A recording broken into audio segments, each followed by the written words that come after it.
दोनों में एक अहम स्थान रखता है।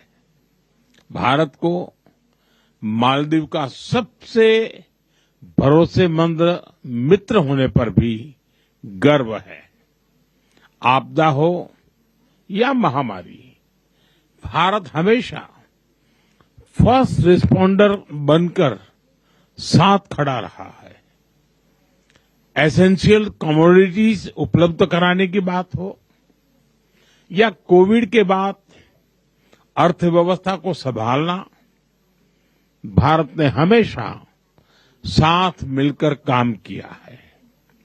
For us it is always friendship first. Friend, पिछले साल अक्टूबर में राष्ट्रपति जी की भारत यात्रा के दौरान हमने व्यापक आर्थिक और समुद्री सुरक्षा साझेदारी का विजन साझा किया था। अब यह रियलिटी बन रहा है और उसी का परिणाम है कि हमारे संबंध नई ऊंचाइयों को छू रहे हैं। कई सारी परियोजनाओं का लोकार्पण संभव हुआ है। भारत के सहयोग से बनाए गए 4000 सोशल हाउसिंग यूनिट्स अब मालदीव में कई परिवारों के लिए नई शुरुआत बनेंगे, नया आशियाना होंगे। Greater Male connectivity project, Addu road development project और रीडेवलप किए जा रहे हनी माधु अंतर्राष्ट्रीय हवाई अड्डे से ये पूरा क्षेत्र एक महत्वपूर्ण ट्रांजिट और आर्थिक केंद्र बनकर उभरेगा। जल्द ही फेरी सिस्टम की शुरुआत से अलग अलग आइलैंड्स के बीच आवागमन और आसान होगा। उसके बाद आइलैंड्स के बीच दूरी जीपीएस से नहीं, सिर्फ फेरी टाइम से मापी जाएगी। हमारी डेवलपमेंट पार्टनरशिप को नई उड़ान देने के लिए हमने मालदीव के लिए $565 मिलियन यानी लगभग 5,000 करोड़ रुपए की लाइन ऑफ क्रेडिट देने का निर्णय लिया है। यह मालदीव के लोगों की प्राथमिकताओं के अनुरूप यहां के इंफ्रास्ट्रक्चर से के विकास से जुड़ी परियोजनाओं के लिए इस्तेमाल ली जाएगी। फ्रेंड्स, हमारी आर्थिक साझेदारी को गति देने के लिए हमने कई कदम उठाए हैं। आपसी निवेश को गति देने के लिए हम शीघ्र ही बायलैटरल इन्वेस्टमेंट ट्रीटी फाइनलाइज करने की दिशा में काम करेंगे। फ्री ट्रेड एग्रीमेंट पर भी बातचीत शुरू हो गई है। अब हमारा लक्ष्य है from paper work to prosperity. Local currency settlement system से रुपये और रुपया में सीधे व्यापार कर सकेंगे। जिस रफ्तार से यूपीआई को मालदीव में बढ़ावा मिल रहा है, इससे टूरिज्म और रिटेल दोनों को ताकत मिलेगी। फ्रेंड्स, रक्षा और सुरक्षा क्षेत्र में आपसी सहयोग आपसी विश्वास का परिचायक है। रक्षा मंत्रालय की बिल्डिंग, जिसका आज उद्घाटन किया जा रहा है, यह ट्रस्ट की कंक्रीट इमारत है। हमारी मजबूत साझेदारी का प्रतीक है। हमारी साझेदारी अब वेदर साइंस में भी होगी। मौसम चाहे जैसा हो, our friendship will always remain bright and clear. Maldives की रक्षा क्षमताओं के विकास में भारत निरंतर सहयोग देता रहेगा। हिंद महासागर क्षेत्र में शांति, स्थिरता और समृद्धि हमारा साझा लक्ष्य है। कोलंबो सिक्योरिटी कॉन्क्लेव में साथ मिलकर हम रीजनल मैरीटाइम सिक्योरिटी को मजबूत बनाएंगे। क्लाइमेट चेंज हम दोनों के लिए बड़ी चुनौती है। हमने तय किया है कि रिन्यूएबल एनर्जी को बढ़ावा देंगे। इस क्षेत्र में भारत अपना अनुभव मालदीव के साथ साझा करेगा। एक्सेलेंसी, एक बार फिर इस ऐतिहासिक अवसर पर मैं आपको और मालदीव के नागरिकों को बहुत बहुत बधाई देता हूं और गर्मजोशी भरे स्वागत के लिए आप सभी का धन्यवाद करता हूं। मैं आपको पुनः आश्वस्त करता हूं कि मालदीव के विकास और समृद्धि के लिए भारत हर कदम पर साथ रहेगा। बहुत बहुत धन्यवाद।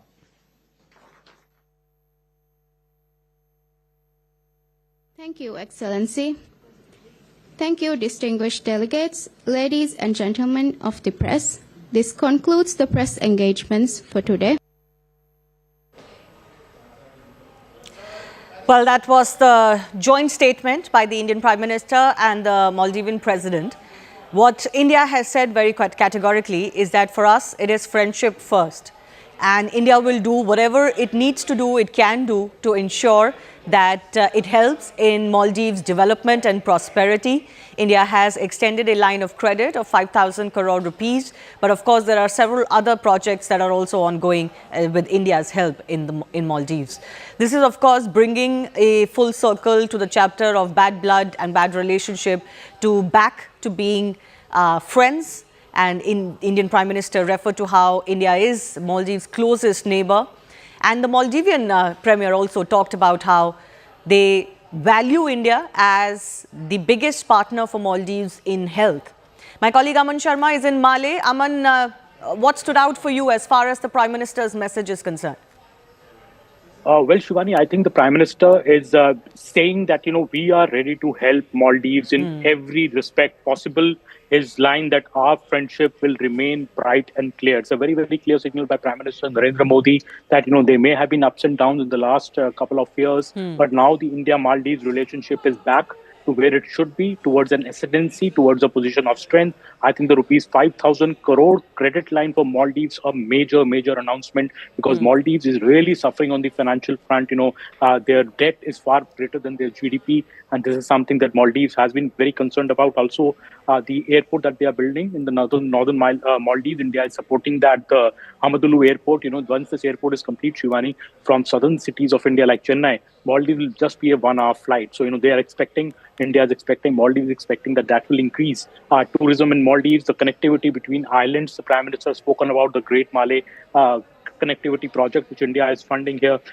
Very interestingly, Shivani, I'm also saying that the bilateral investment treaty and the free trade agreement, there has been an understanding that talks on both these things will now begin. That is also extremely significant. India and Maldives trying to solidify their trade relations, saying the UPI and Maldives will strengthen tourism, and especially the MOD building, the Ministry of Defense building in Maldives, Shivani, which was started in the previous tenure of the Maldivian government, is being inaugurated today. The Prime Minister has called it a concrete building of trust, a very important piece. That also, Prime Minister also saying that peace and security in the Indian Ocean is a priority for both the countries. We will strengthen maritime security, and behind me you can see the Foreign Secretary will soon be coming to give us more details in a short while from now on what all has been agreed between India and Maldives. Vikram Misri will be here in the next 20 to 25 minutes, and we'll get a chance to ask him more clarity and more questions about the various announcements that the Prime Minister has made.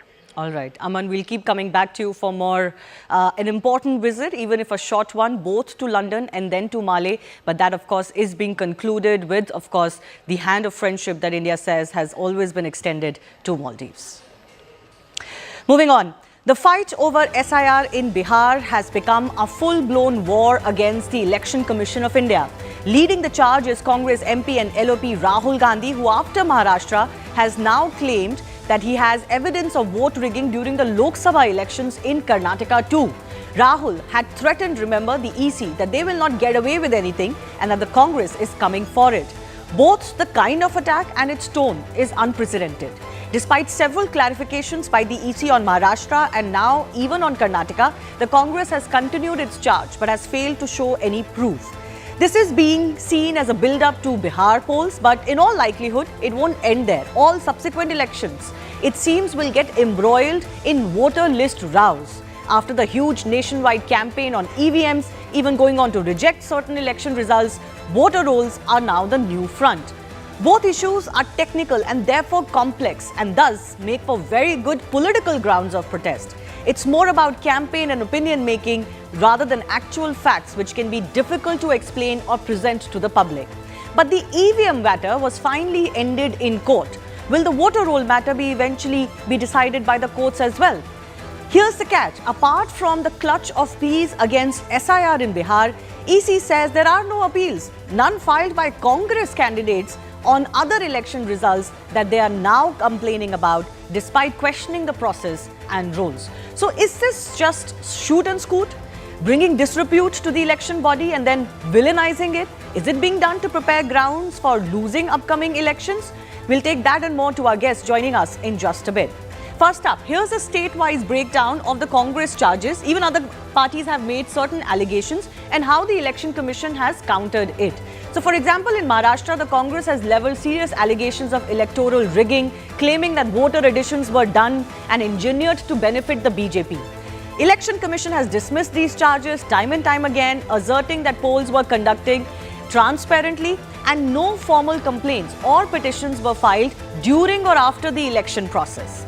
In Karnataka, the Congress accused the EC of manipulating electoral rolls through targeted voter deletions and suspicious additions again. They claim they have proof of it.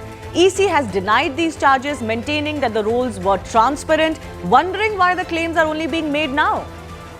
In Bihar, both Congress, RJD and some other opposition parties have slammed the special revision exercise, calling it a threat to democracy because they allege it will lead to mass disenfranchisement. But in fact, Tejashwi Yadav has even gone on to threaten the poll boycott. Election Commission has defended the exercise repeatedly. They have been giving out numbers of how well it is going on ground. They have stated that it is not only transparent, but it is only aimed at cleaning the electoral rolls for the health of Indian democracy. In West Bengal, the matter is already brewing. Now, Mamata Banerjee government has raised an alarm over an impending SIR in Bengal. Meanwhile, it has also alleged what is being called an epic scam, that voters are being replaced by others using the same epic numbers. So therefore, genuine voters are being replaced by others, undermining electoral integrity. On this, the Election Commission has said that the duplicate voter card issue will be addressed within the next 3 months. Of course, elections are only due next year in Bengal. Even as the opposition continues to protest inside and outside of Parliament over SIR exercise, Election Commission is set to launch the process nationwide. Here's how the rollout could be. In West Bengal, as I mentioned, special intensive revision will begin after the ongoing SIR in Bihar. Chief Secretary has been instructed to prepare the state election machinery for the upcoming exercise. In Tamil Nadu, also set for polls, SIR process will kick off closer to the date of assembly elections, allowing time for better coordination and voter outreach. Election Commission reportedly has directed district officials in Delhi to begin the groundwork for the verification drive and initiate key pre-revision activities, training of officials in the updated IT applications. SIR process in Andhra Pradesh and Odisha is scheduled to begin before the next 2029 Lok Sabha elections, giving EC ample time to conduct a thorough revision of voter lists. But even as Rahul Gandhi cries foul and accuses Election Commission of voter rigging, deletion, manipulation, all to benefit the BJP, first in Maharashtra and now in Karnataka, in a striking internal critique, former AICC Secretary Ashish Dua has pushed back Rahul Gandhi's allegations. Ashish Dua, who was Secretary of the Congress in charge of Maharashtra for 6 years, said if any party accepts a complete collapse of its own acceptance of abandonment of polling booths or lack of oversight of the entire polling process, then it needs to set its own house in order. He further says Forms 17A and 17C are the hallmark of due process when it comes to voting, and their completion is signed by agents appointed by each political party. And if they are intact, accepted, signed, tallied with no legal challenges, it amounts to accepting the process as it happened. The party must vet its own processes to sharpen the data. When their own are saying this, how are we supposed to take Rahul Gandhi's allegations seriously with this war over SIR and now voter list? Is it all just an attempt to villainize the Election Commission? And is it happening because they're fearing loss in impending coming polls? That debate is coming up.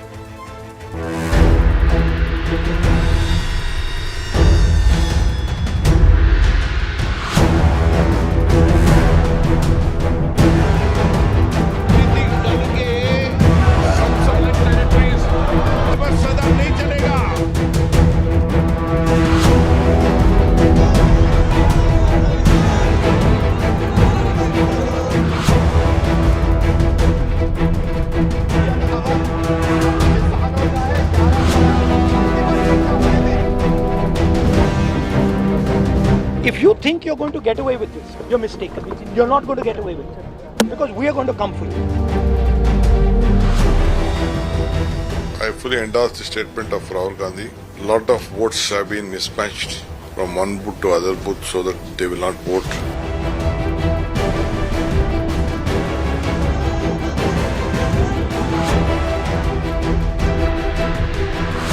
He is into destructive politics. He has become desperate. He is insulting the voters of Karnataka.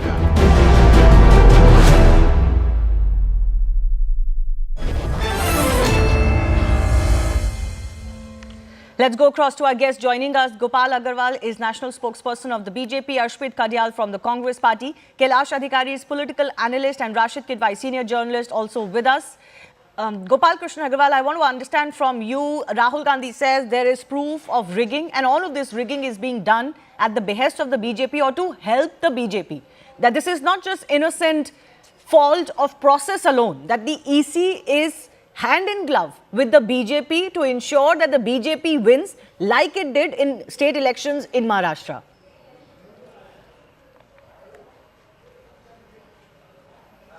Shivani ji, he said so many things about Karnataka elections also. Yes, yes. And who is the beneficiary of Karnataka election? Who has won the Karnataka election? But he's talking about Lok Sabha elections in Karnataka.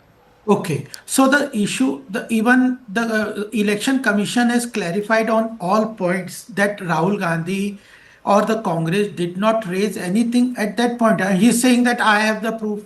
So he has the proof, then why he is not showing to the election commission or going to the court or thing? The issue is that he purely wants to create impression that the democracy is not working because they are losing.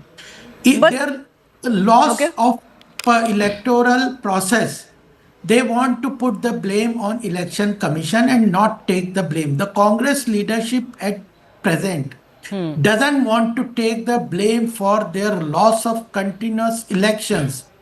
Otherwise, why they will do? If they have proof, they can show it. If they have proof, they can go to court. But just saying that I have the proof, I have the proof, what they are doing, 2024 election took place. Till that time, they are hiding that proof of. Okay, where is the proof? I'll come back to you.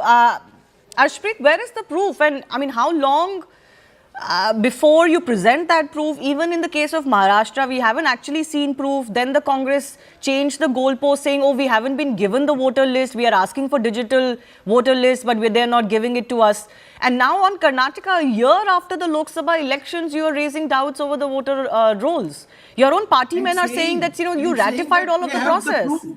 See, number one, it is, why is the Bharatiya Janata Party trying to play hide and seek? Why till now there has been no discussion that has taken place in the parliament? Is it not something that matters to the Bharatiya Janata Party? The people are concerned. The right to vote is concerned. The right to equality is concerned, which is a fundamental right. Their freedom of speech and expression is concerned. And let alone having discussion in the parliament, Mr. Modi is absent. For a single minute, 2.5 lakhs is spent. For a single minute, Shivani, may I kindly request? Yes, Shivani. yes. Go. Sir, I'll come back to you. Just let him finish. Yes. Thank you. For a single minute in the parliament, 2.5 lakhs are spent. And who's responsible for the proceedings not going on in parliament? It's not the opposition? The Bharatiya Janata Party is responsible for that. Please allow me 30 seconds to answer that question. Mr. Modi is not even here, let alone addressing the issue. He is not even here to listen to the opposition. For 5 days, protests have been going on. And what are the issues? The issues No, are... we are not discussing that- Parliament stalling. Arshpreet, I need your response No, but that is on regarding why. SIR. For example, the We are CEO... discussing One SIR second. and The SC... No, that we're is not what the discussing Parliament- SIR alone. What Now, is that? Rahul Gandhi has opened the front on Karnataka voter lists. For 2024 election, a year after the election results have come, they have been accepted. In fact, Rahul Gandhi hailed the results of 2024 general elections. The 99 seats that the Congress won were hailed as some sort of a victory. Suddenly, you are now casting a doubt on what happened in Karnataka. Karnataka, by the way, the state elections, Congress won. So the poll panel is saying that there is a legal remedy available to the Congress party under Section 24 of the RP Act 1950, but you don't file any appeals, you don't file any cases. What are they supposed to do with these threats? And just opinions. Number one, allow me to be... Mr. Yes. I don't know. Mr. Agarwal, I'll come back. I'll come to you right after this. Let him finish. Kindly, please wait for your turn. Don't Okay, keep but on answer interrupting. my question, please. Number Arshpreet, one. answer my Yes. question. Yes. So first and foremost, Shivani, what needs to be understood is that SIR pertains to the, big number of people. I'm There not are- talking about SIR. Arshpreet, please I don't am do talking this. about I don't have SIR. endless time. One I second, asked one you a second. I'm targeted talking question about SIR. about Karnataka. Please And address that first. I'll come to one SIR second. later. I am talking about that. If you'll allow me to please complete. If now they are saying that there is a massive irregularity which needs to be done away with the help of SIR, what we say is that recently we have had a Lok Sabha election.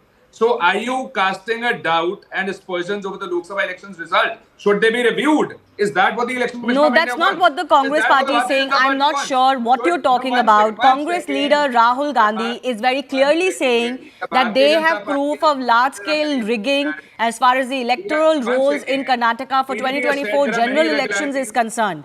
Please answer that question. If there are so many irregularities as per the Bharatiya Janata Party, as per the Election Commission of India, all we are saying is that with these regularities, last year we had a Lok Sabha election of the country which decided that you'll be in the government. So should that be reviewed? So should it Was be there a reviewed problem when you there? won Number Karnataka? one. Should it be Number two, reviewed one when you second. won Karnataka? Should it One be second, reviewed na. when you Lok won Sabha election is Telangana? bigger. Lok Sabha election is bigger or a state election is bigger? Both are Shivani? equally If they important. say, no, they're not. It's not about equally important. Lok Sabha election decides the center government. Yes, State but both are election decides equally the important. state Every government. election One is second. equally One important. second. 28 states are more or one state is more. It is understood. If the So, Bharatiya but Janata why is Rahul Gandhi talking about The Karnataka? Bharatiya Janata Party is casting doubts and aspersions. So they should I say don't that understand. the Lok Sabha election- Ashpreet, I'm not sure you All we heard are what saying Rahul is, Gandhi has said. has Should there I been just no take delay? out that bite and play it out for Has you? there been no You're just on a delays? completely Has there different been no tangent. I think you're massive- ill prepared for the questions many- of the debate. many- But let me go across to Rashid Kidwai. Rashid Kidwai, all of these questions that Rahul Gandhi is raising now on the election commission, even going on to raise questions over 2024 results of Lok Sabha in Karnataka. Where is this coming from? Because it's almost as if Congress is presenting that we are not winning anything. But they are winning. It's not like, they're completely down and out. In Lok Sabha elections, they won 99, surpassed expectations. In Karnataka, they won. In Telangana, they surprised everyone. So where is this fear coming that this process is not equitable or fair to everybody? So Shivani, the Congress may be appearing to be a bad loser or so, but there is a strong case, Shivani, for this, election commission to set its house in order. Shivani, we are the only country, a developed country, where we have three, electoral rolls, three voter lists, one for the Lok Sabha, another for state assemblies, and third one for municipal election. Why can't we have one master election, electoral rolls? Those people who vote for Lok Sabha, who vote for state assembly election and municipal elections. See, Shivani, deletion of, regardless of, again, I'm saying who wins or who loses, 27% people, if they are removed from electoral rolls, it's a very telling commentary on the functioning of democracy, and that needs to be addressed and talked about. No, Beyond but this, Congress raising Karnataka now, a year after the results, how fair is this? I mean, Election Commission can also look at certain if there is a appeals in a single voter- certain time frame. Yeah. So Shivani, even if there is a single illegal voter in Karnataka, there is of course a case for review. I am all for it. But what I'm saying is, how is it that, there's so many voters are now, which as Ashpreet was saying, after Lok Sabha elections, so many illegal voters are there. It is also people should be held accountable. No, you're If the talking about agents are Bihar. That's a voting- separate issue altogether. I'm talking about Karnataka. If Congress has woken up now, a year after the Karnataka Lok Sabha results, and saying that, oh, these results don't seem to be fair because there was arbitrary deletion or addition of voters to benefit one side, he's saying he has proof of it. He's saying we're not going to let you get away with it. We are coming for you. Where is all of this kind of tone and tenor coming from? If you're going to cast, widespread doubt on every election in the country, that's no way to actually sort out the system.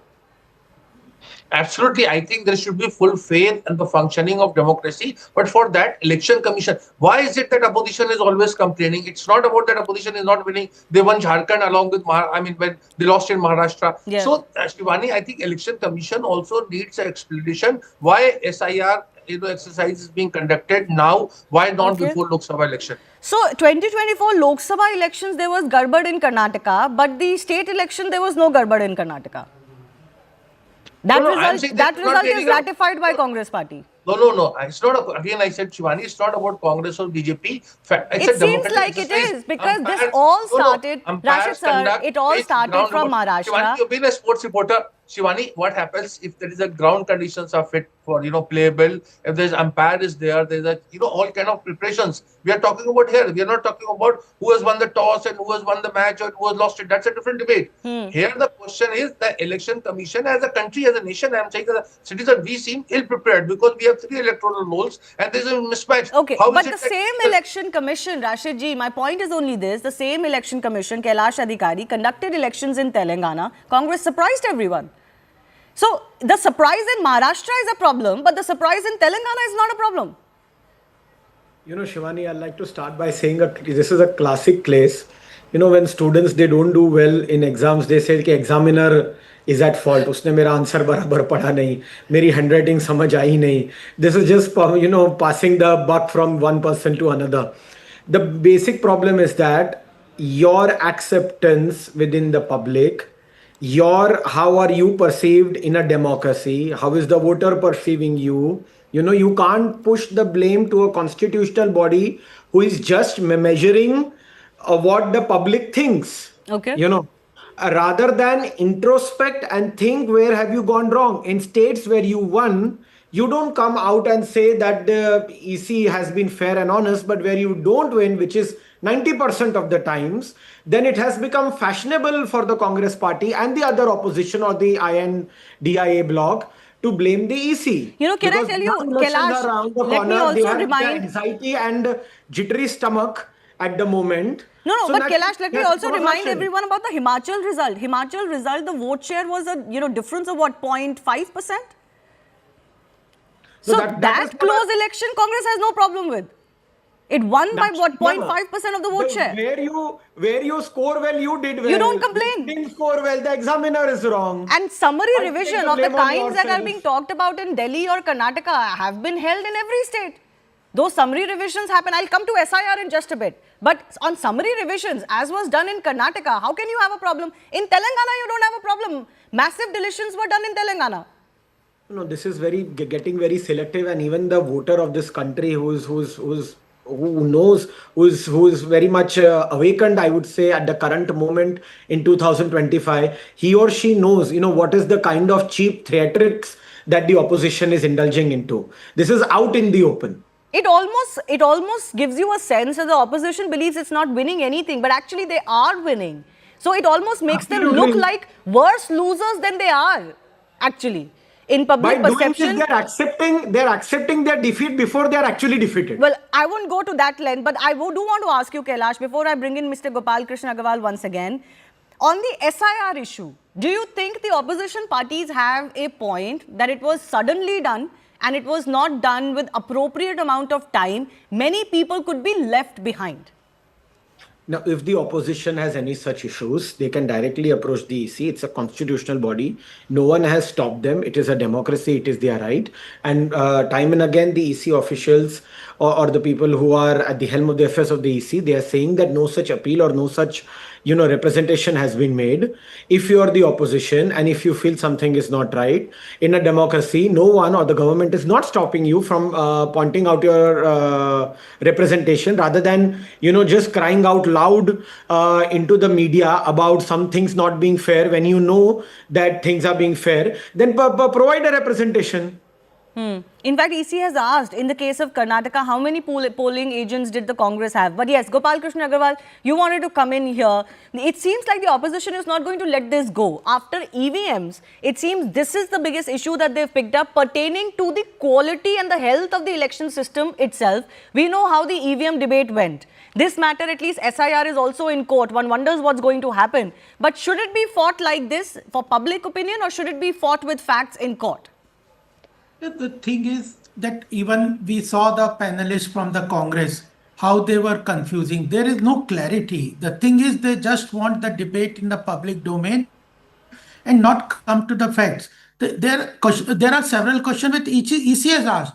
Should the election be conducted without allowing foreign nationals or people who have died, without updating the electoral rolls? And updating the electoral rolls doesn't mean that they are only for deleting. They have said that we will add also. And after this, all the documents are finished. They will put in for 1 month, give time to the political parties to put their objections on people who have been left out or those wrongly have been added. The 1 month will be given to every political party. And they have also said that those parties who are, especially Congress and other parties who are opposing the whole process, they themselves are taking part there, or Karyakartas are taking part in the process. So the issue very clear. Election Commission has asked, should election be held without updating the electoral rolls? Should the election be held with Election Commission knowing that there are fake voters? Those people, several people have died, still their name is there in the electoral rolls. But what about what Rashid Tidwai is saying? Why is there so much revision, and why does it keep happening after every national, state, municipal election? Why can't we make one single electoral voter roll so that everyone can have clarity on this? We don't need to go through this apprehension again and again. So a number of voters in the country is so huge, and there are age limit. New voters are coming. People are shifting from the place.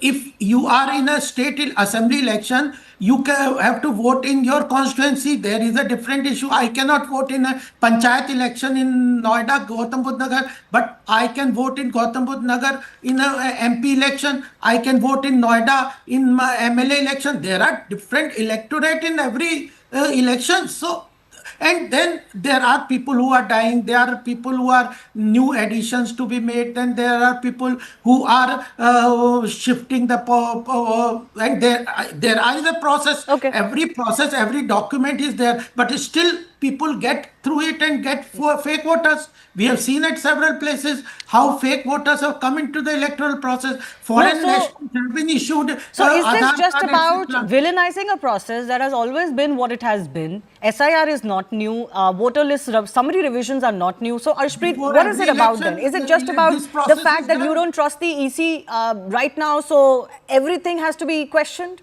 Because you don't trust the Election Commission today? Shivani ji, just 10 seconds. Yes. The Congress wants to issue... Let him finish, I'll coming to you, Arshpreet. Yeah, yes. The Congress now want to raise Karnataka issue just to confuse people. They don't have proof. If they have proof, if they have proof, they have to show it. That much is clear. Further confuse the threatening tone against the Election Commission is one thing, but if you have proof, you will have to show it. You'll have to somehow make it clear to the public that you have a point. But this is where I started off from. This is so complex and so difficult to explain. For common public, it is very difficult to explain. Oh, this person's name was there, this person's name was not there, which is why it's actually fertile ground for political controversy, because you can't prove it one way or the other.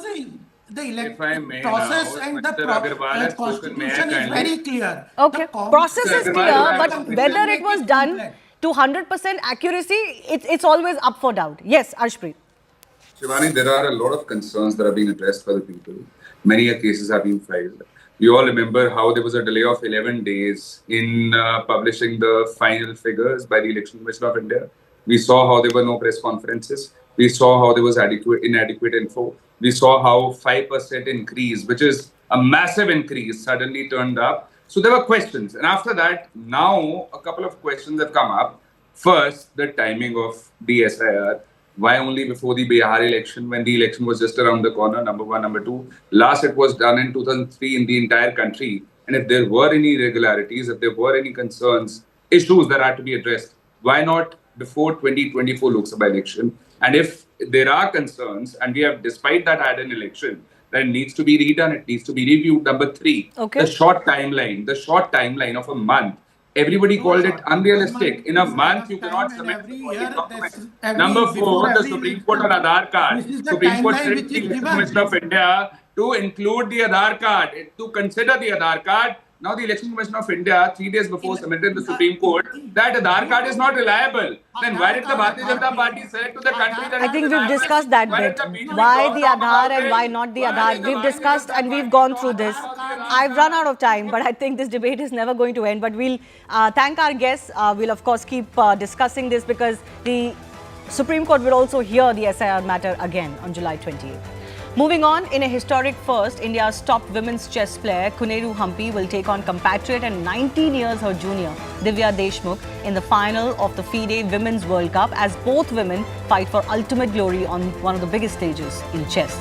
Humpy and Deshmukh entered the final, defeating their Chinese counterparts to set up this title clash, while Divya Deshmukh defeated Chinese opponent Tang Zongyi in the semis. Koneru Humpy won against Lei Tingjie. This is a big one to watch out for. Indian women are shining at the global chess circuit, and there's going to be an Indian winner of the Chess World Cup for the very first time. I don't know. I think I could have played much better. I was winning from a certain point and then it got complicated and I think I messed up in the middle game. But yeah, I think I should have had a much smoother win. And she put up such a good fight at some point. I was just doubting if it's a draw. But I think I got lucky. Yeah, I think it's one of the happiest moments for the chess fans because now the title is for India for sure. But of course, as a player, tomorrow it will be quite a tough game as well. Divya has played tremendously well in this whole tournament.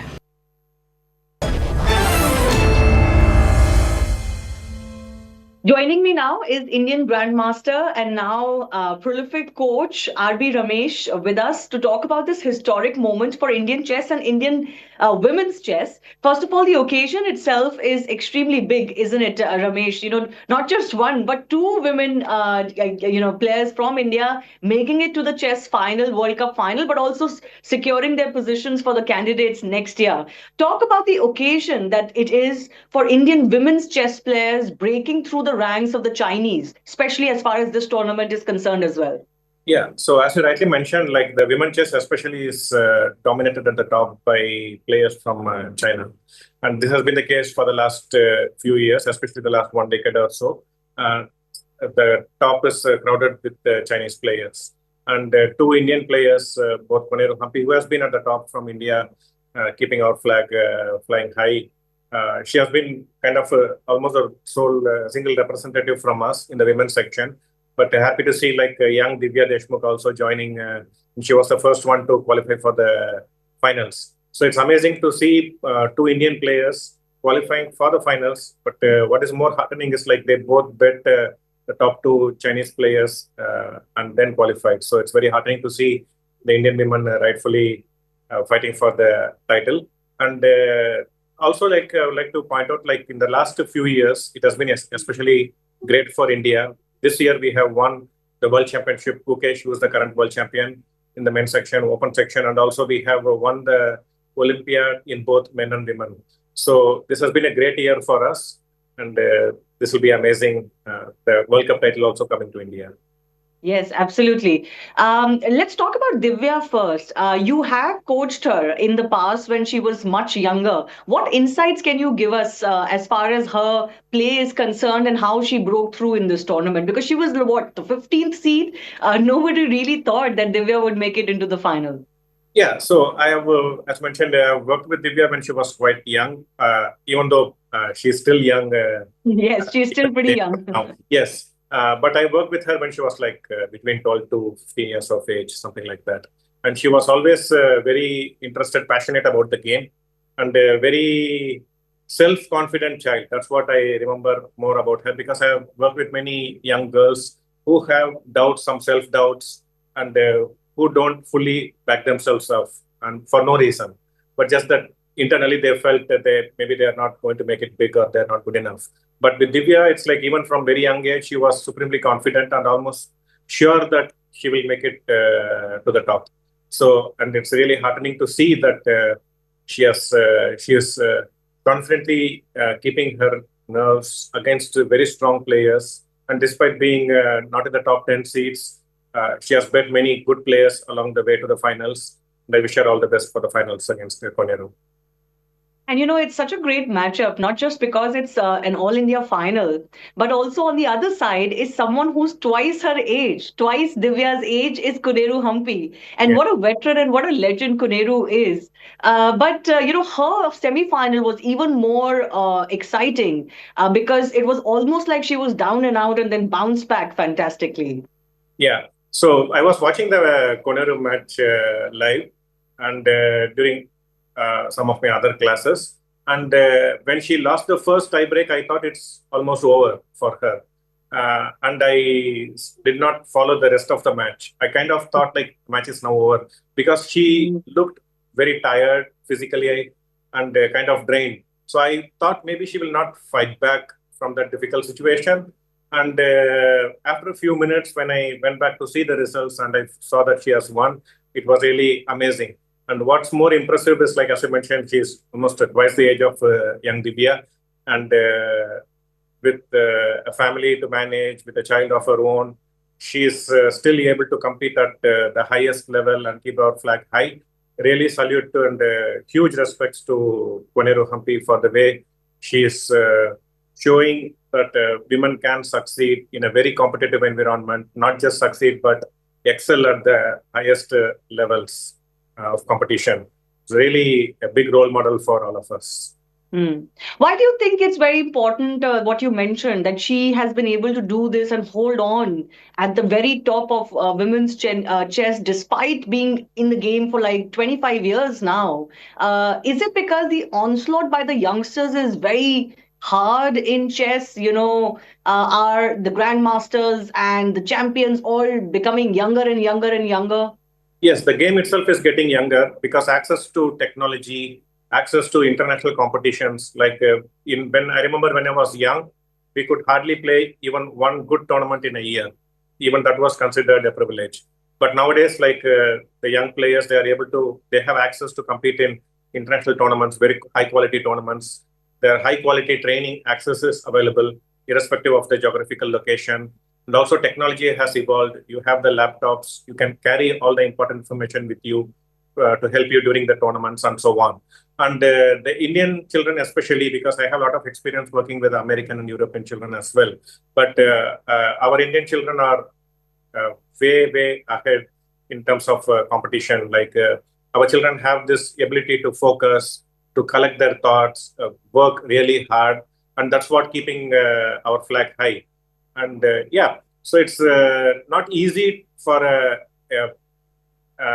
player of Koneru's age to compete with such young children who are hungry to succeed and make a name for themselves. And I've seen many players who, when they hit their early 30s or late 20s, they already feel like veteran, and many of them are considering giving up. I may not be able to keep up with the young generation. But I believe Koneru is like 38 years old, if I'm not mistaken. Yes. And he is still beating all these top players and qualifying for the World Cup finals. Amazing. Speaking of the young, Divya's run in this tournament kind of reminds you of Pragyananda's run 2 years ago, isn't it? Beating the second and the third seed. Yeah. Did you have those flashbacks when Pragyananda also shot into the limelight with his chess final against Carlsen? Yeah, so I remember last year in the World Cup, Prag also bet 2-1-3 Hikaru Nakamura and Caruana Fabiano. So he bet these two players and played world number one Magnus in the finals and lost. But that time, both the players were exhausted. You could just see at the players and know like both are exhausted. And I believe like both Divya and Koneru will be extremely tired. At least for Divya, at least she had 1 day rest. Koneru was playing the tiebreak. But for Koneru, it's not at all going to be easy. But irrespective of the outcome, I'm really happy to see Koneru and Divya, the present and the future, fighting it out in the finals. Will you pick one before the final? No, I would say like whoever plays the best deserves to win. So that's my, I never try to choose between the players. Whoever they play, like whoever shows the best character and discipline, they deserve to win. All right. RB Ramesh, thanks a lot for talking to us. Thank you. And this weekend on Plain Speak podcast, I spoke to American Jewish scholar and Holocaust historian Jeff Kelman. We discussed how and why the Hindu swastika became conflated wrongly with the Nazi hooked cross. You can also catch the entire conversation premiering at 9:30 a.m. this Saturday on CNN News 18 YouTube.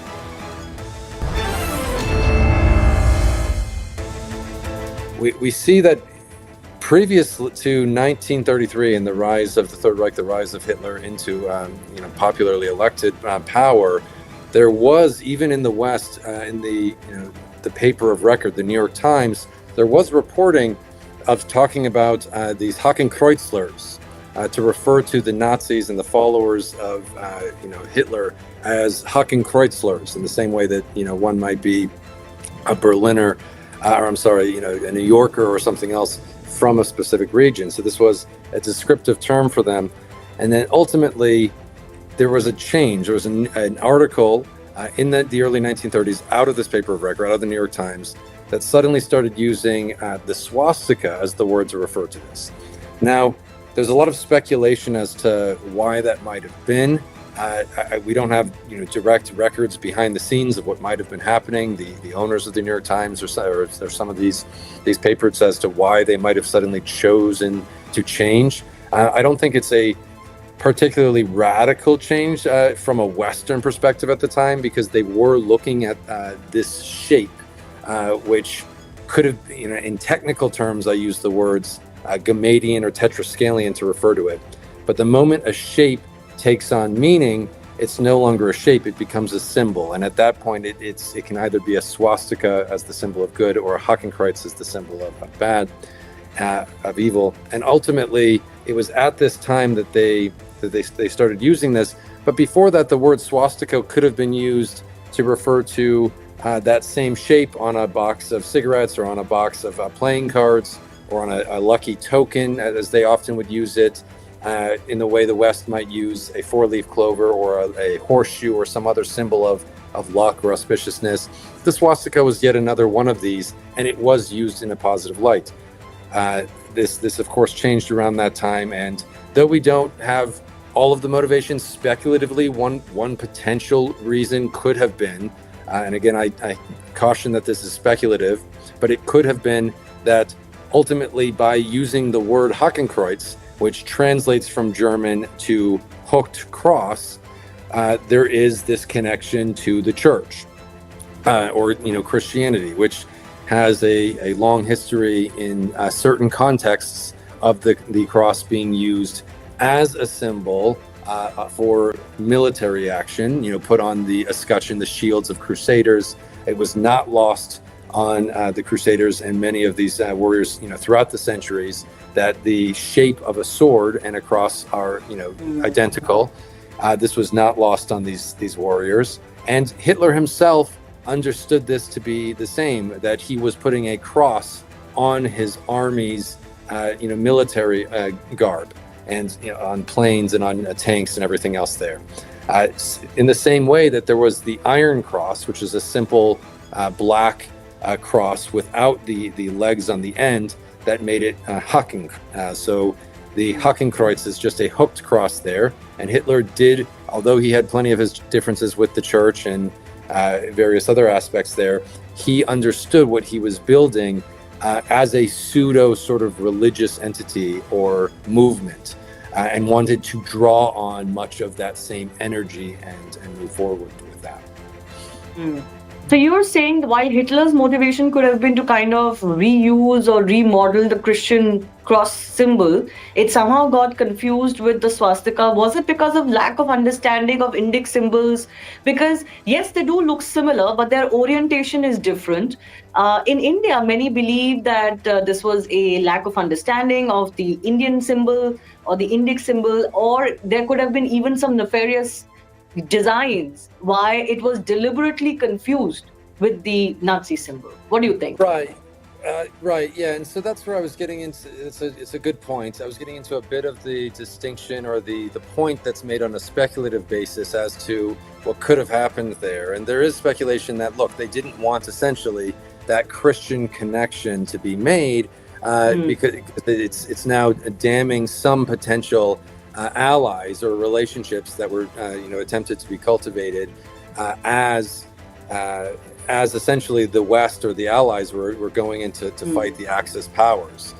So from kind of the paper of record or from a propagandistic standpoint, simply completely avoiding that connection, that Christian connection or that cross connection, has potential strategic or propagandistic benefit there.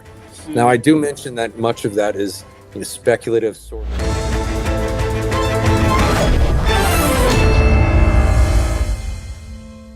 Brought to you by This is News 18 Network.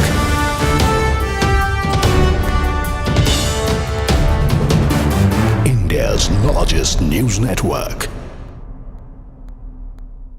Text on these developments, but these are through top Indian intelligence sources. What this means, what the ramifications are for these regions in Pakistan.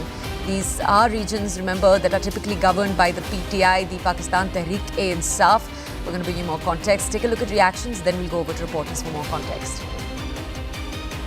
पूरा पाकिस्तान जान गया था कि मेरे इन पे reservation हैं और मैंने बाकायदा तौर पे इसके ऊपर बात की। मुझे किसी का खौफ नहीं है, मैं किसी के खौफ के बगैर ये बात पहले दिन से कर चुका हूं और मैं दोबारा रिपीट कर रहा हूं कि उसके बाद हमने ऑपरेशन किए, हमने उनको इलाकों से खाली करवाया। आपने वो वीडियो देखी, वो वीडियो देखने के बाद दोबारा उन लोगों को लाया गया, दोबारा उन लोगों को जब पकड़ा गया तो हमारी ISI और हमारी MI ने उन लोगों को ऑन किया कि ये लोग हमारे लोग हैं, मेहरबानी करें, हम इनको इस्तेमाल करते हैं किसी भी काम के लिए, और उन्होंने पुलिस से उनको छुड़वाया। अब दोबारा वो लोग फिर ज्यादा हो चुके हैं, तो मेहरबानी करें अपने वर्दी वाले बंदे से अपनी जंग लड़ें। गुड़ तालिबानों के जरिए जो आप उनको ऑन करके जो जंग लड़ने की कोशिश आप कर रहे हैं, उससे आपके दरमियान और अवाम के दरमियान एतमाद खत्म हो रहा है, आपके दरमियान और मेरी पुलिस के दरमियान एतमाद खत्म हो रहा है, आपके दरमियान और मेरी हुकूमत, मेरी एडमिनिस्ट्रेशन के दरमियान एतमाद खत्म हो रहा है। गुड़ तालिबान आर नॉट एक्सेप्टेड। अगर आपको उनकी जरूरत है तो उनको फौज में भर्ती कर लो।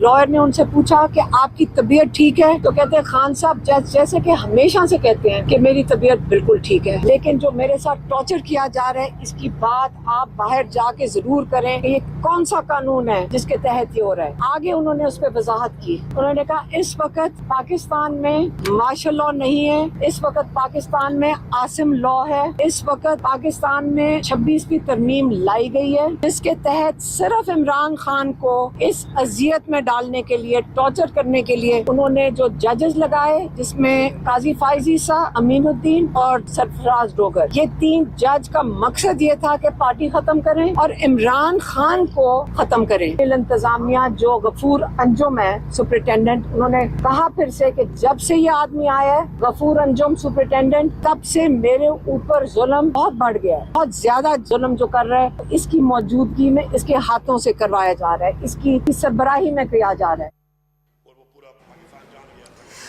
Okay, let's go over to Colonel Rohit Dev to understand more. He's a senior defense expert and he joins us live on this show. Colonel Dev, a few different accusations that have been made over here, and I want to go to each one separately. So, Colonel Dev, let's just talk with, first, let's start with what it is that the Chief Minister in this region, he is the Chief Minister in the Khyber Pakhtunkhwa region. This is Ali Amin. We played out his bite, what he had to say for our audience.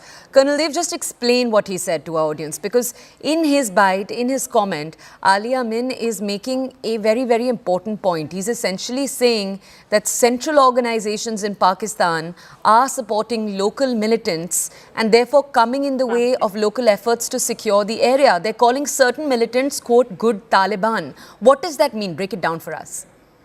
Right. So apparently it's in sync with what Pakistan is doing. So the allegation primarily is that ISI is creating this kind of an unrest through militia there, right. Which has been a fact because the ISI has been meddling in that affairs for a long time.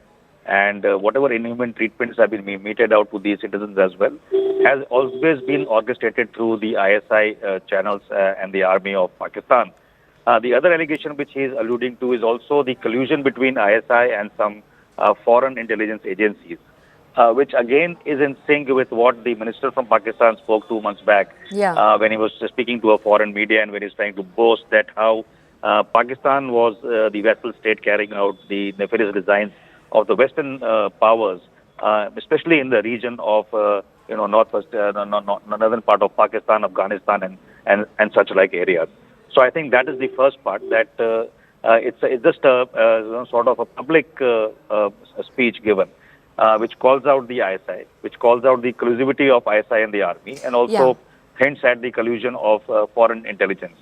So I think that is a big thing which he's saying, because this entire thing is under the boil, and you have seen how the reactions are happening, even in the aspect of Balochistan.